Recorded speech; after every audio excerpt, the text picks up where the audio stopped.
존재의 숲입니다. 지금부터 빨간 망토를 입은 해겔이라는 제목으로 정말 재미있는 강좌 하나 열려고 합니다.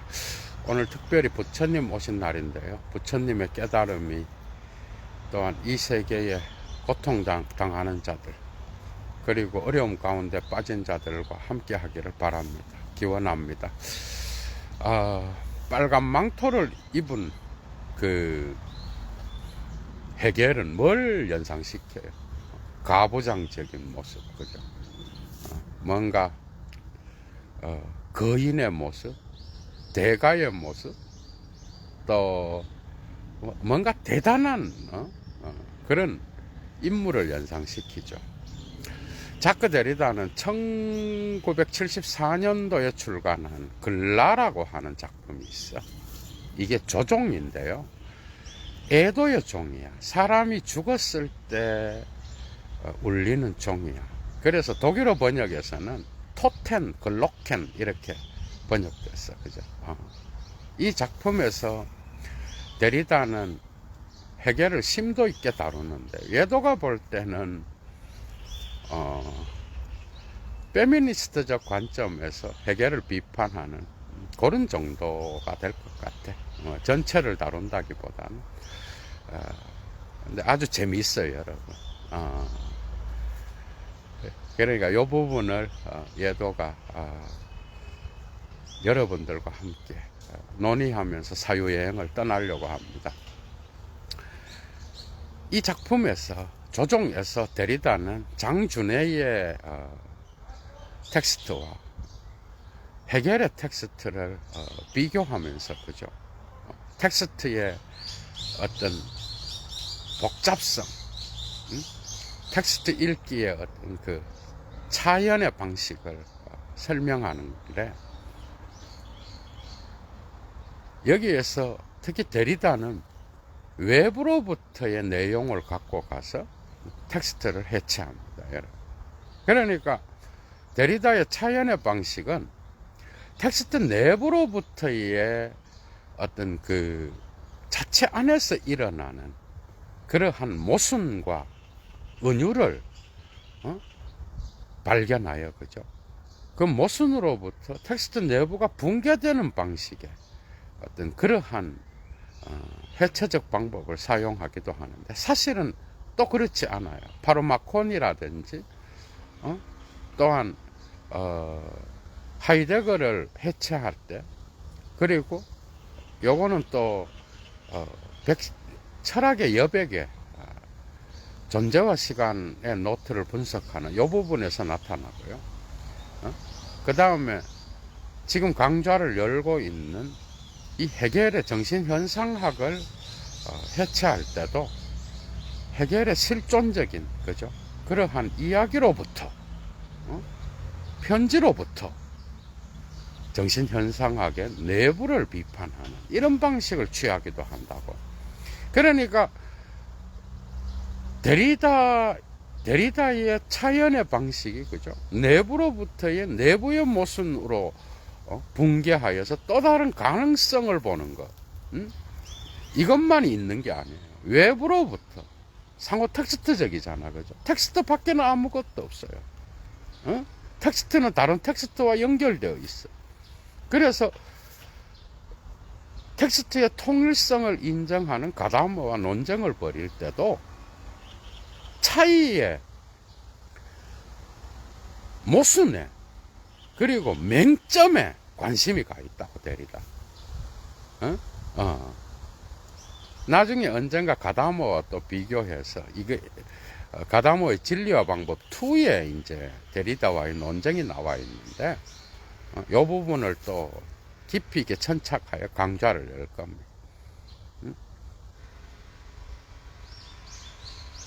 사실 가부장적이라는 거, 그죠? 이거는 그리스 폴리스에서부터 시작되었어. 그러니까 데리다가 천착하는 거는 이 서구 형이상학이 남성적인 것을 우위에 두고 남성적인 것을 지성적인 것, 이성적인 것과 연결시켰고, 여성적인 것은 감각적인 것과 연결시켜서 이성적인 것이 감각적인 것을 제압하는 방식으로 철학이 이루어졌다는 거예요. 이게 로고스 중심적인 건데요. 이게 또한 음성 중심으로 또 가서 민족 중심으로 나가는데, 이야기가 정말 길어집니다. 재밌죠, 그죠? 그러니까, 서구 철학의 출발로부터 이미 여성적이고 감각적인 것은 폭력적 서열 아래에 기속되었어. 그러니까 이성적이고 지성적인 것, 그 아래로 포섭되었다 이 말이에요. 이것은 철학에서만 나타나는 게 아니라 현실적인 그리스인들의 삶에서도 보여지는 거야, 그죠? 그러니까 그리스의 폴리스에서 여성은 뭐야? 노예와 같은 거였어요. 언제나 배제를 통하여 대리 보충적으로만 언급되는 그런 존재들이었다고. 이제 재밌는 이야기가 나타납니다. 이거는 헤겔의 정신현상학의 하나의 점도 안 되는 건데, 데리다의 해체적 방식을 아주 볼 수 있을 거예요, 여기서도. 자, 불어로, 데리다는 말장난을 잘합니다. 불어로, H는 발음을 하지 않죠. 불어로, 헤겔은 뭐야? 에글이라고, 그죠? H를 발음하지 않으면 헤글이라고 발음한다고, 독일 사람들, 헤겔을. 그런데 여기서 H를 빼버리면 에글이 돼. 에글은 불어로 독수리란 뜻이에요. 독수리는 뭐예요? 여기에서 비유적으로, 그죠? 그러니까 조류의 왕이잖아. 비유적으로 이게 사람에게 또한 적용되어서 2차적 의미가 생겼어, 불어에서. 그러니까 에글이라고 하는 이 독수리를 의미하는 단어에서 2차적 의미는 대단한 사람, 뭔가 위대한 사람, 기적과 같은 사람, 이런 뜻이 이제 파생되었단 말이야. 그래서 헤겔은 빨간 망토를 입은 헤겔을 여러분들 사진으로 자주 보잖아. 뭔가 빨간 모자를 쓰고, 그죠? 헤겔은 실제로 쇼펜하우어와는 달리 모든 걸 다 누렸던 자였잖아, 그죠? 정신현상학에 보면 특히 객관정신을 다룰 때, 그죠? 객관정신은 이미 주관정신에서 이성의 단계로 넘어간 단계야, 그죠? 그러니까 객관정신은 이성의 단계야. 근데 이거는 사회와 국가를 다룬다고. 가정과 사회와 국가. 근데 가정을 다루는 철학이었어. 필로소피 델 파밀리에, 가정 철학, 파밀리엔 필로소피라고 하는, 여기에서 헤겔은 남자와 여자를 다루고 죄와 운명을 다루고 사랑을 다룬다. 정신현상학에서, 그죠? 데리다는 요 텍스트의 첫자가 합니다. 이게 어떻게 헤겔 사유의 전체를 해체하는 방식으로 나가는지는 여러분들이 한번 강의를 들으면서 한번 판단해봐, 그죠? 그러니까 여기에서 안티고네를 이야기하고, 여성은 가족 안에서만 머물러야지 사회와 국가로 나아갈 수 없는 존재인 거예요. 그러니까 가정의 감정을, 그죠? 안정화시키는 역할을 하는 게 여성인 거예요. 욕망의 불안한 감정을 안정시키는. 그래서 가족의 단계에서만 여성은 언급되는 거예요. 그런데 사회와 국가로는 나가지 못해. 근데 여기에서 언급되고 있는 이 안티고네. 여러분, 안티고네가 누구예요? 안티고네는 오이디푸스의 딸이잖아. 자기 오빠가 전쟁터에서 죽었는데 그 시체를 불태워서 또 사형당하는 그런 불행한 여자잖아, 그죠? 뭔가 경계에 있으면서 대리보충적 역할을 하는 여성을 표현하고 있는 거예요. 근데 이것을 데리다는 독특하게도 헤겔의 실제 가족 관계에다 적용시키는 거예요. 헤겔의 실제 가족 관계. 응? 자매와 어머니와의 관계. 응? 헤겔은 실제로 자기의 편지에서 자기의 어머니 크리스티네에 대한 양가 감정을 갖고 있었어요. 무조건적인 어머니의 사랑으로부터 거리를 두는 듯한 그런 편지들을 이 글라 조정이라는 작품에 데리다가 각종 안 쓰고 막 달아놨다고. 여러분, 이 강좌 역시 어디서 들어보지 못한 클래스를 느낄 겁니다. 그런데 실제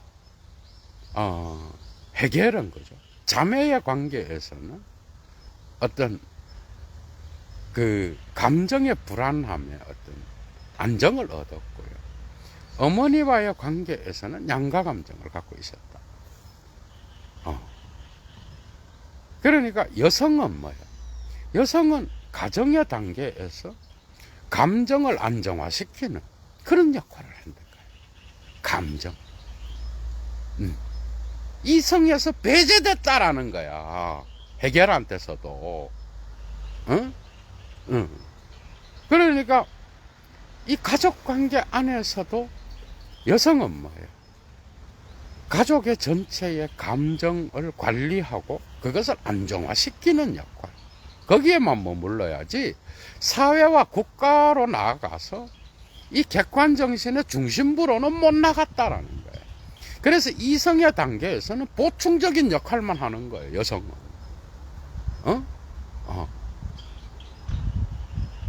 그런데 이런 가부장적인 이런 것들이 이미 철학의 출발점이었던 그리스의 폴리스 사회에서도 그랬어요.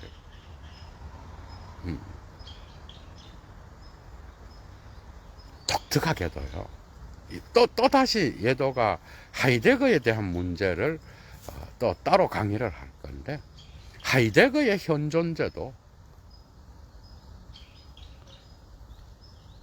여자가 없어요. 근데 니체는 즐기를 여자라 그랬어.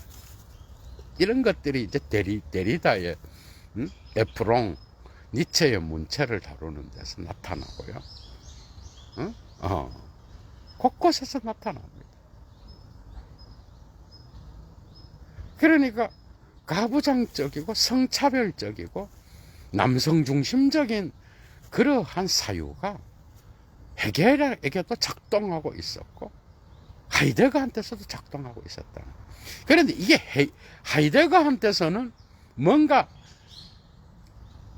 데리다는 뭐예요? 하이데거로부터 철학을 배웠잖아, 그죠? 근데 니체 쪽으로 가서 니체와 하이데거가 어떻게 보면 데리다의 해체의 선생들이었다고. 그런데 이제 니체에 대한 면죄부는 사실은 자연의 사유의 관점적인 전망에 끊임없이 변화하는 중심점의 변화 때마다 드러나는 자연의 방식, 거기에서 니체로부터 배운 게 너무 많아. 이건 하이데거랑은 좀 달라. 이 부분을 예도가 따로 강좌를 열 거예요.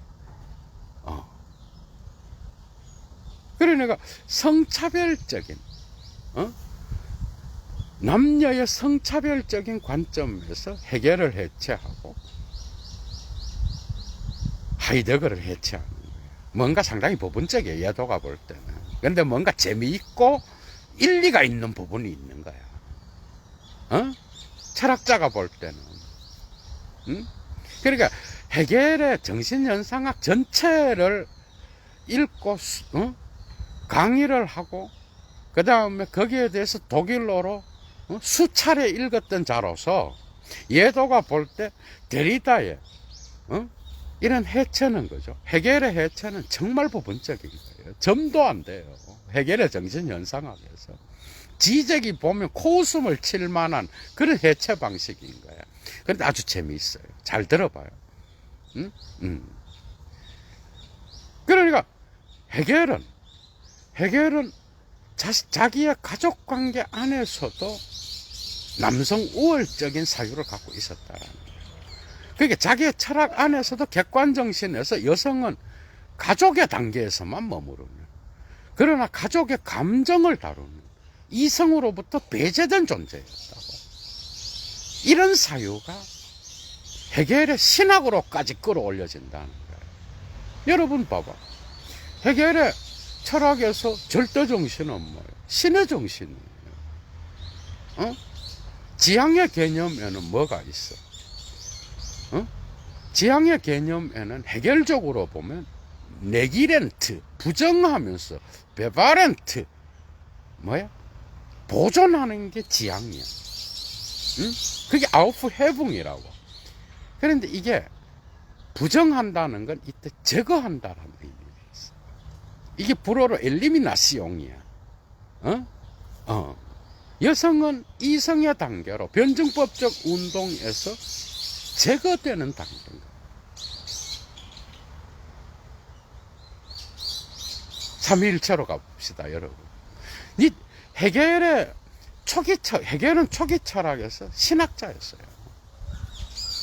신앙을 다루기도 하고, 삼위일체를 다루기도 하고, 거기에 대한 깊은 통찰로서 정신현상학이 나왔고요. 그 뒤로 논리학에서도 전개되고 있고,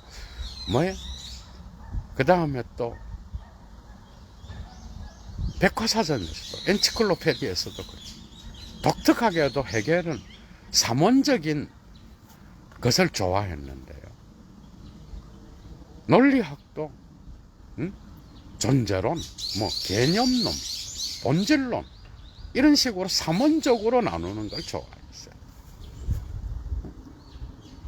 헤겔의 삼위일체적 사유는 그 이후로 칼 바르트가 극찬을 내서 받아들일 정도로 대단한 그러한 신학에서의 변화를 가져왔는데, 어찌되었건 헤겔은 정신현상학이든 이러한 자기의 중요한 철학들에서 그리스도교의 삼위일체를 아주 중요하게 다루고 있어요. 그런데 기본적인 이런 가족관계의 가부장적인 이런 것에서 삼위일체가 접합되고 있다는 거예요. 이게 이제 데리다가 천착하고 있는 거예요. 아무도 관심을 갖지 않는 헤겔 읽기에서 여성과 남성의 차이를 이야기하는 그 부분을 갖고 와서 삼위일체를 다루는 헤겔을 언급하면서 헤겔 사유의 전체를 전복시키려고 하는 데리다의 의도가 있는 거야. 삼위일체에는 여성이 없죠. 예수는 어쨌든 이 역사적 예수는 마리아의 몸을 입고, 그죠? 이 땅에 태어나잖아. 어쨌든 남자예요.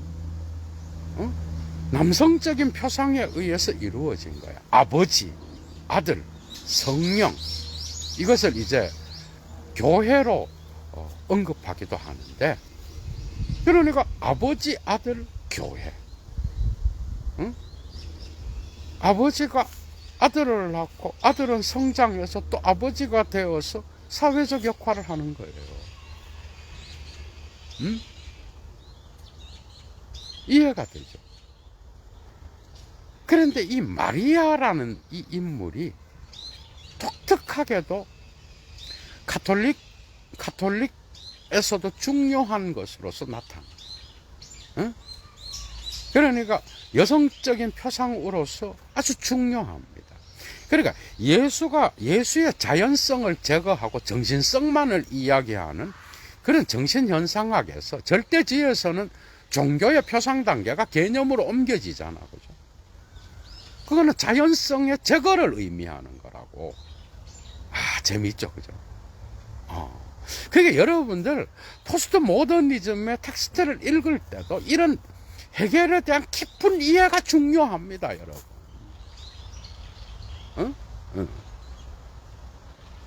그 제거의 마지막 단계는 정신의 단계인 거예요. 자연성이 제거된 단계인 거예요.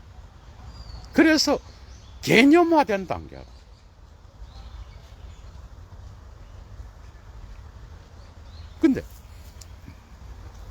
이러한 예수는 어쨌든 신이잖아, 그죠? 신의 아들로서 아버지와 같다고. 그런데 이러한 신성을 의 관점에서 볼 때 마리아는 그냥 육체적인 어머니는 될 수 있지만 신성의 정신을 표현할 때는 그냥 단지 요셉과의 어떤 성적 관계 없이 태어난 걸로 볼 수 있는 거예요. 그죠? 맞죠? 그죠? 그러니까 마리아의 신성성은 뭐예요? 어찌되었건 요셉과의 관계 없이 정신성으로 볼 때는 예수를 잉태했다라는 거예요. 그래서 헤겔의 어머니와 헤겔의 아내와 헤겔의 딸은 다 마리아라는 이름을 갖고 있고, 심지어는 헤겔은 그의 편지에서 막데부르크를 마리엔부르크로 마리아를 표현한다라는 거, 이런 말장난을 데리다가 잘해요. 막데부르크를 마리엔부르크로 바꿨을 정도로 마리아에 대한 어떤 특별한 무의식적인 어떤 관심을 갖고 있었다. 그럼에도 불구하고 삼위일체에서 교회는 뭐예요? 아들과 아버지, 성령 안에서 교회는 그 아래에 위치되는 거야, 그죠? 그러니까 그리스도교의 삼위일체에는 가부장적인 그러한 가족관계로부터 해석된 거라는 거야. 일리가 있죠, 그죠? 이 여성신학에서 오늘날 이런 거 비판합니다. 그러니까 헤겔의 사유는 사실은 이 객관정신에서 가족의 철학을 다루는 남자와 여자, 죄와 운명, 이 절에서 이미 표현되어 있다라는 거예요. 이것이 헤겔의 전체 사유인 삼위일체의 신성의 정신을 나타내는 최고의 종합의 단계에 이를 때까지도 헤겔을 지배했던 사유였다라는 거예요. 그러니까 이런 가부장적인 거, 여성의 대리보충이 없이는 사회와 국가가 돌아갈 수 없고, 그리스의 폴리스 사회를 지탱할 수 없음에도 불구하고 이 대리보충을 자신의 영역 바깥으로 추방했다라는 거, 이해가 되죠? 이런 것들이 헤겔의 텍스트에도 그대로 들어있다라는 거예요. 로고스 중심적인, 그래서 남성 우월적인, 그래서 이성적이고 지성적인 것은 남성적인 것에다 배속시켰던 서구 형이상학의 어떤 그러한 폭력적 서열이 헤겔에게서도 작동하고 있다, 이 말이야.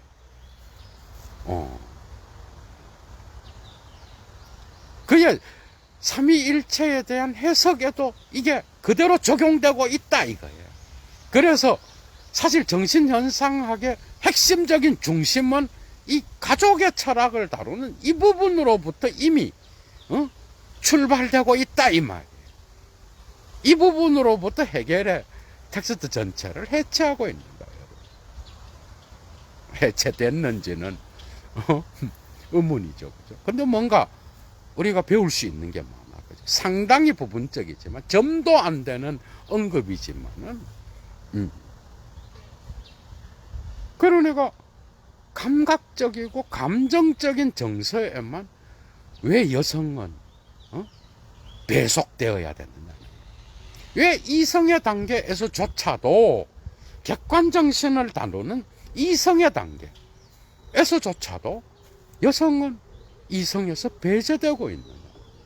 그러나 사실 사회와 국가는 이 가정의 토대가 없이는, 대리보충이 없이는 뭐야? 성립되지 않는다. 마리아라고 하는 몸을 입지 않았으면 삼위일체의 신성도 이 세계의 역사성을 얻을 수 없었다라는 거예요. 암묵적으로. 이건 데리다의 다른 사유에도 적용돼. 그라마톨로지. 그 다음에 글쓰기와 차이, 목소리와 현상, 여기도 적용돼. 문자의 물질성. 이거는 어떻게 보면 유대 해석학, 토라 해석학하고도 관계가 있어요. 나중에 따로 내도가 강좌를 열 거예요, 이 부분은. 데리다는 유대인이었어, 그죠?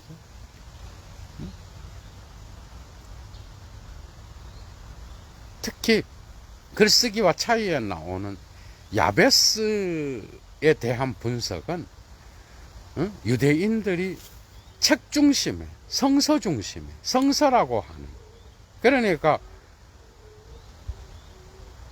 구약이죠, 그죠? 그리스도교의 관점에서 보면 유대경전의 민족이었다. 요 해석학이 문자의 물질성을 다루는 데리다에게 깊은 영향을 주었다고 해도 과언이 아니에요. 이 부분을 따로 또 강좌를 하니까 재밌겠죠, 그죠? 그러니까 뭐예요? 문자의 대리 보충이 없이는 말 역시 불가능하다는 거예요. 말과 문자의 말과 글자의 차이는 뭐예요? 음성 중심적인 말과 글자의 차이는 사실은 차이를 만들어내는 기원이 있는데, 그 기원으로 올라가면은 어떤 차이도 없다라는 거예요. 말이 있는 곳엔 언제나 문자가 함께 있었고, 대리 보충이든 어떻든 간 대리 보충이 아니라는 거죠. 그렇게 서구 형이상학이 폭력적 서열로서 그렇게 간주해 왔을 뿐이라는 거예요. 기원으로 올라가면 두 개의 차이는 존재하지 않아. 어떤 것이 먼저인지도, 그러니까 문자가 먼저다가 아니에요. 해체는 전복이 아니라 두 개가 평행관계에서 함께 상호작용하면서 발전해 왔다라는 거예요. 기원에는 어떤 말이 먼저고 문자가 파생되었다라는 것을 구분해낼 수 없다라는 거예요. 문자의 형태를 갖지 않는 글자가 있었다라는 거예요. 알시 에크리티어입니다. 재미있죠. 기호의 물질성을 갖지 않았을 때도 말은 언제나 문자를 함께 갖고 있어야만 그것에 작동할 수 있다. 파생은 없었다 이 말이야. 데리다. 그런 것처럼 여러분 봐봐. 여성이 없었다 그래요. 여성이 없이 어떻게 폴리스가 돌아가겠어요? 여성이 가정에서 가정을 잘 돌보고, 그죠? 고대 사회에서도 아이를 낳고, 여성의 역할이 없이 폴리스라는 그리스 국가가 돌아갔겠어? 못 돌아갑니다. 그냥 대리 보충이 아니라는 거야. 그런데 대리 보충으로 여성을 중심부에서 주변부로 밀어냈다라는 거야. 이거는 헤겔의 텍스트 안에서까지도 지속되는 거라는 거야. 심지어 자기 선생이었던, 가장 철학의 영향을, 자기의 해체 철학의 영향을 주었던 하이데거조차도 이러한 페미니즘적인 여성을 배제시키는 그러한 차별에 복속시키면서 해체하고 있어요. 하이데거도. 니체는 예외입니다. 니체는 실존적으로는 여자인데 차이고 다니고 여성을 경멸하기도 했지만, 그래 철학에서는 진리를 여성에 비유하고 있어. 진리가 점점 여성적이 되어가고 있지 않는가? 우상의 황혼에서. 그리고 진리가 여자라면 선악의 저편 서문에서. 그 다음에 즐거운 학문, 어? 이 판 서문에서도 진리는 여자와 같이 자기 자신의 바닥을 다 보여주지 않는 그런 것이 아닐까. 니체의 이 진리를 여성에 비유하고 있는 이것을 하이데거는 침묵했다. 나중에 강좌를 따로 열 겁니다. 재미있죠. 그러면서 하이데거를 해체하고 있는 거예요. 그런 하이데거의 전체 철학이 해체됐느냐? 그건 아니죠. 데리다는 이런 식으로 대가들을 해체해 나가고 있습니다. 그러나 뭔가 일리가 있고요. 해체하면서 다른 중심점에서 텍스트를 보겠다 이거예요. 그러면서 거기에서 새로운 또 다른 텍스트의 가능성을 열어두어야 된다 이거야. 이게 차연의 방법. 그러니까 뒤집어 엎는 게 끝이 아니라고.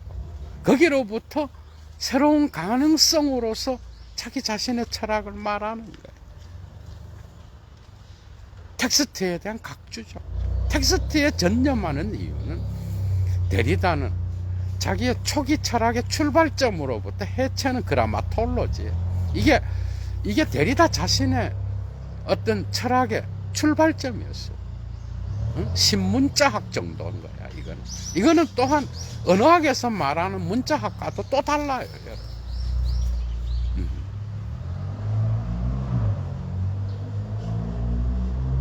니체로부터 엄청난 영향을 받았죠.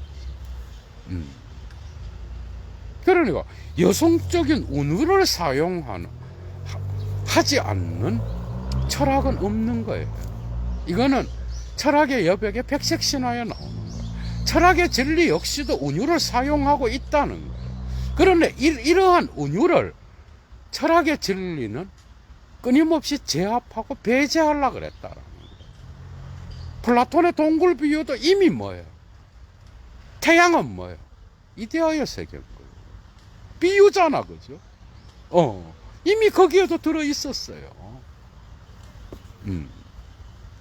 그런데 과연 여성적인 것, 은유적인 것을 제압하고 그들의 철학이 불가능했음에도 불구하고 이런 것들을 서구 형이상학의 어떤 출발점으로부터 무의식적으로 배제시키고 있었다라는 거예요.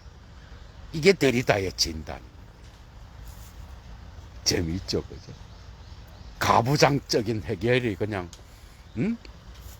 그의 신적 삼위일체의 해석으로까지 올라가서 데리다에 의해서 고발당하고 있는 거예요, 여러분.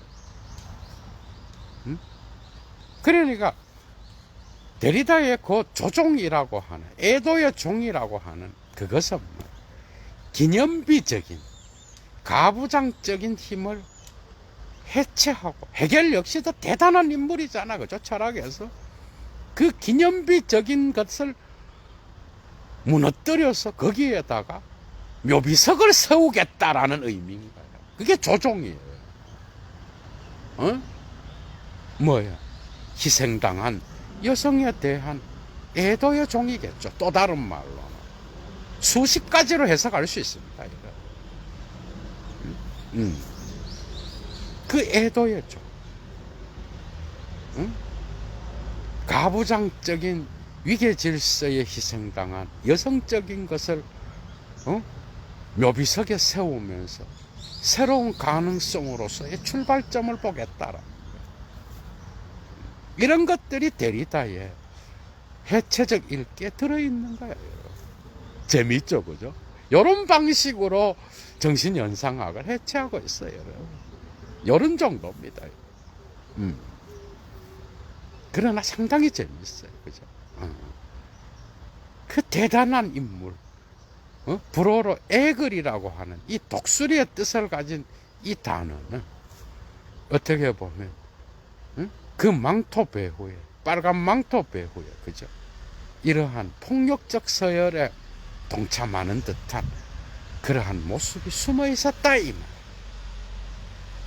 이게 바로 해겔 철학의 전체에 있어서 중요성에도 불구하고 해겔의 맹점이 아니겠는가 이 말이에요. 해겔 역시도 그의 정신현상학을 이러한 서구 형이상학이 물려주었던 그리스 철학의 어떤 남성 우월적인 그러한 안경으로 이 세계를 보면서 정신현상학을 전개시키고 있는 게 아닌가 하는 거예요. 이 맹점을 뒤집어서 보자는 거예요. 여기에서 또 다른 전망이 생긴다라는 거예요. 이런 데리다의 글 읽기는 거죠. 오늘날 상당히 많은 거죠. 많은 어떤 교훈을 시사해 주고는 있습니다. 여러분들 스스로 한번 사유해 보셔요. 이 정도면 상당히 많이 여러분들이 데리다가 어떻게 해결을 보는지 인지하셨을 겁니다. 여러분. 예도가 또 다른 관점에서 또 다시 데리다의 강좌를 할 때 또 재미있는 이야기를 갖고 여러분들에게 나타나겠습니다. 오늘은 여기까지 하겠습니다.